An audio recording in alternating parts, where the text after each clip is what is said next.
Activa और bike टक्कर में मामूली कहासुनी बनी हत्या का कारण। जी हां, बीते दिनों करनाल के अनमोल गार्डन से लापता हुए रिजॉर्ट के मैनेजर का शव पानीपत रिफाइनरी के पास मूनक नहर से बरामद हुआ। मृतक के गले में रस्सी का फंदा मिला है और उसके सर पर चोटों के निशान पाए गए हैं। परिजनों का आरोप है कि मृतक को टॉर्चर करने के बाद उसकी हत्या की गई है। फिलहाल पुलिस ने शव को कब्जे में लेकर पोस्टमार्टम के लिए भिजवा दिया है। पुलिस मामला दर्ज कर जांच में जुट गई है। कैसे किडनैपिंग हुई, कहाँ मिले? सर मेरे भाई साहब सुनील सैनी अनमोल गार्डन में 20-25 साल से काम कर रहे हैं। क्या मैनेजर? हाँ जी, एज ए मैनेजर वहाँ पे काम कर रहे हैं। और उनका आज तक हमने अपनी लाइफ में अभी तक झगड़ा कुछ नहीं देखा। ठीक है, वो लास्ट मंथ पहले अपने बेटे के साथ सेक्टर 6 में जा रहे थे एक्टिवा पे। तो एक्टिवा में एक बाइक के साथ साइड लग जाती है। बाइक जो चलाने वाला था उसमें पम्मी था और एक उसका कोई जो भी था यार दोस्त था जो भी था। ठीक है, तो उनके साथ कहासुनी हो जाती है तो वो फ़ोन करके लड़के बुला लेते हैं, जिसमें संदीप डुल जो आता है लड़का, उसका भाई एक और आता है पम्मी का जो भी है, वो मेरे बेटे को और मेरे भतीजे को थप्पड़ मार देते हैं। थप्पड़ मारने के बाद मेरे भाई साहब को गाली गलौज भी देते हैं, पर मेरे भाई साहब अपने घर चले जाते हैं। ठीक है, बेटे को समझा के वो घर चले जाते हैं। उसके बाद भाई साहब बेटे को सुबह अपना घर के लिए ससुराल में भेज देते हैं अपनी ना। उससे अगले दिन उनके साथ कोई अलग से कार्रवाई कर देता है, हमें नहीं पता, हम अपने घर में हैं, उनके साथ कोई अलग से कार्रवाई कर देता है। और उसके बाद वो हमारे पर्चा दर्ज करवा देते हैं। हमारा जब भतीजा 1 महीने बाद जब वापस आता है तो मेरे भाई साहब के पास पुलिस वाले पहुंच जाते हैं, सेक्टर 6 चौकी वाले, कि ऐसे ऐसे आप थाने में आओ। ये थाने में जाते हैं। थाने में जाने के बाद सारा कुछ डिस्कस होता है, जो भी होता है वो कहते हैं ठीक है, आप अपने भाई के लड़के को ले आओ, मंदिर में आपके नेम ले लेगा वो लड़का आपका। मेरे बारे में बोलते हो कि आप अपने भाई को बुला लो, वो अपने लड़के को मंदिर में ले जाएगा, नेम ले लेगा और हम उसको फ्री कर देंगे। बस यही हुआ। हमारी पंचायत मंडे को फाइनल होगी, मंडे को फाइनल हो जाएगी। मेरे को भाई साहब ने पंचायत में फ़ोन किया, मैं हिमाचल में जॉब करता हूँ, मैं वहाँ से आया हूँ। ठीक है, उसके बाद ये अगले दिन संडे को, ये चीज़ सैटरडे को हुई, ये संडे को मेरे भाई साहब को सुबह 8 बजे अपने पास बुलाते हैं, अपने घर पे बुलाते हैं। ये लोग हाँ जी, जो सुनहरा डुल है, संदीप डुल जो भी अपने घर बुलाते हैं। उनके साथ 2 घंटे क्या डिस्कशन करते हैं, जो भी है वो पूछते हैं, सारा कुछ पूछते हैं। पूछने के बाद भाई साहब अपना 10 बजे पैलेस चले जाते हैं। हमने बाकायदा रिकॉर्डिंग देखी है, 10 बजे वो पैलेस आ गए। उसके बाद वो रात को वो घर आती है 8:30 बजे। 8:30 बजे आने के बाद वो घर पे खाना खुना खा खू के बच्चों को खाना खिला के वो 9:10 पे चले जाते हैं। 9:10 पे वो फूसगढ़ चौक पे 9:15 पे पहुंचते हैं। 9:15 9:20 के बीच में उनका फ़ोन हो जाता है स्विच ऑफ। ठीक है, हमें ये चीज़ सब बाद में रिकॉर्डिंग में पता चला कि वो अपने फ्रेंड्स से बात कर रहे हैं, उनको बोल रहे हैं कि जिस पार्टी ने मुझे सुबह बुलाया था उन्होंने ही मुझे रात को बुलाया है और मैं जाऊँ ना जाऊँ।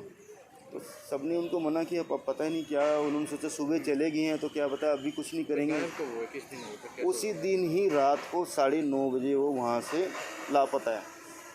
9:30 बजे 9:20 पे वो वहाँ पे स्विच ऑफ हुआ, वो गायब हो गए। तो मेरे फादर साहब और मेरा भतीजा उनको देखने जाते हैं तो रात को 1:30 बजे उनकी एक्टिवा फूसगढ़ के टी पॉइंट पे मिल जाती है।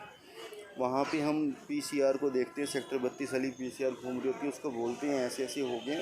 तो उन्होंने ये बोला कि एक्टिवा आपकी सेक्टर 6 की बेल्ट पे है, तो ये सेक्टर 6 में केस जाएगा। कोई बात नहीं, हम सेक्टर 6 वाली पुलिस को बुलाती हैं, वो कहते हैं ठीक है आपका केस हो जाएगा और आप सुबह आ जाइए रिपोर्ट कराने की। सुबह हम जाते हैं सेक्टर 6 में। सुबह हमारी मीटिंग होती है उनके पैलेस में, जहाँ पे वो ओनर उनके हैं। सारी पंचायत वहाँ पे इस पैलेस में पहुँच जाती है। भाई के बारे में भाई डेड बॉडी कहाँ मिली, कब मिली? भाई की बॉडी कल का पता चला हमें। कल हमें पता चला है कि वो नहर में मिली है, मूनक नहर, पानीपत की बैक साइड में, रिफाइनरी के बैक साइड। वो डेड बॉडी कह नहीं सकता, देख नहीं सकता आदमी। उनके गले में वायर वाली टाई लॉक 3-4 लगी हुई हैं। उनका एक तरह से सिर फटा हुआ है, बिल्कुल उनको टॉर्चर किया हुआ है। उनको 10-12 दिन से ठा के टॉर्चर किया, उसके बाद उनको मारा गया। जिन पे झगड़ा था उन्होंने मर्डर किया आपका? मेरे मुताबिक तो उन्होंने ही किया। क्योंकि उन्होंने उनको बुलाया है, उन्हीं से हमारा डिस्ट्रीब्यूट चल रहा है, उन्हीं की रिकॉर्डिंग भाई साहब की उसमें है, हर चीज़ की रिकॉर्डिंग है। पुलिस ने क्या कार्रवाई की? पुलिस ने जो हमारी कार्रवाई स्टार्टिंग में हमारी 32 सेक्टर में थी, पुलिस ने हमें रिपोर्ट कराई है। अभी क्या किसी पे मामला दर्ज हुआ? बताता हूँ। पुलिस ने 4 दिन हमारी रिपोर्ट रही, पुलिस ने नहीं की, फिर हम एसपी साहब के सामने पेश हुए। एसपी साहब ने सीआई वालों को ट्रांसफ़र कर दिया। सीआई वालों ने उनको उठा के उनको रिमांड लिया या नहीं लिया मुझे नहीं पता, पर उन पर सख्त कार्रवाई नहीं है। अगर सख्त कार्रवाई हो जाती, किसी पे एफआईआर दर्ज नहीं? एफआईआर दर्ज है, तो उन पे नाम से एफआईआर दर्ज है सेक्टर 32 में भी, और एसपी को जो एप्लीकेशन लिख के दी है वो भी है। क्या नाम है जी आपका? मेरा यस सैनी। ठीक है। और शासन से यही बोलना चाहता हूँ कि अगर जो आप अपने काम को सही टाइम से कर देते तो शायद मेरे भाई साहब मेरे साथ होते। और मैं सीएम साहब और होम मिनिस्टर अनिल विज को कहना चाहता हूँ कि हम उनकी करनाल सिटी, हम उनके हरियाणा के रहने वाले एक नागरिक हैं। अगर जो हम सेफ़ नहीं हैं तो मेरे मुताबिक तो और कोई भी सेफ़ नहीं है। तो अगर जो पब्लिक चाहे तो सब कुछ कर सकती है, हमें इंसाफ चाहिए। और मेरी गुजारिश ये है सीएम साहब और अनिल विज साहब, होम मिनिस्टर साहब और अपने एसपी साहब, डीएसपी साहब जो भी हैं हमारी हेल्प करें। जो निर्दोष है, जो दोषी है, जो भी दोषी है उसको सज़ा दिलवाएं। गुमशुदा कब से हुआ था और डेड बॉडी कहाँ मिली थी? हमारे पास 9 तारीख को 9/8 को एक कंप्लेंट आई थी कि सुनील नाम का एक आदमी है और वो रात को कहीं चला गया है। हमने 9 तारीख को मुकदमा दर्ज कर लिया था। मुकदमा दर्ज करने के बाद तुरंत 1-2 दिन बाद ही ये CA 2 में इसकी जांच चली गई थी।